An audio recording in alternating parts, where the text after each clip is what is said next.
রাধে রাধে বন্ধুরা, আজ করবো ডাঁটা দিয়ে আম দিয়ে তরকারি। এইরকম আম নিতে হবে, গোটা আম নিয়েছি আমি, ফজলি আম। তোমরা অন্য আমও নিতে পারো, ফজলি আমটা টক আম হয় বলে নিয়েছি আমি এটা। বন্ধুরা ডাঁটাগুলো টুকরো টুকরো করে কেটে নিচ্ছি, আমটাও টুকরো টুকরো কেটে নিচ্ছি। এবার কড়াইয়ে তেল গরম হয়ে গেছে, সাদা তেল দিয়েছি, শুকনো লঙ্কা ফোড়নে দিলাম। শুকনো লঙ্কাটা হয়ে গেছে, সর্ষে ফোড়ন দিলাম। সর্ষেটা চটর পটর করে উঠলেই ডাঁটাগুলো নিয়ে ডাঁটাটা খাওয়ার পরে নেড়ে চেড়ে ঢাকা দিয়ে ভাজবো। বন্ধুরা দেখো ডাঁটাটা ভাজা ভাজা হয়ে গেছে।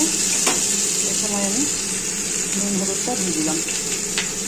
নুন হলুদটা দিয়ে আবার নাড়াচাড়া করলাম। কিছুক্ষণ ভাজা হয়ে যাওয়াটা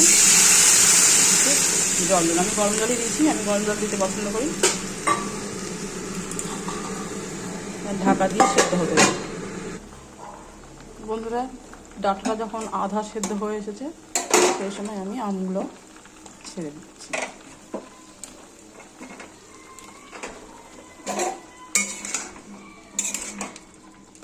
আমগুলো দিয়ে নেড়ে চেড়ে ঢেকে দিলাম। দেখো বন্ধুরা অনেকটাই হয়ে এসেছে, জলটা আরেকটু শুকাবে, তার আগে আগে আমি এই সর্ষে বাটাটা দিয়ে দিলাম। সর্ষে বাটাটা দিয়ে আরও কিছুক্ষণ আমি নাড়বো, কষাতে থাকবো।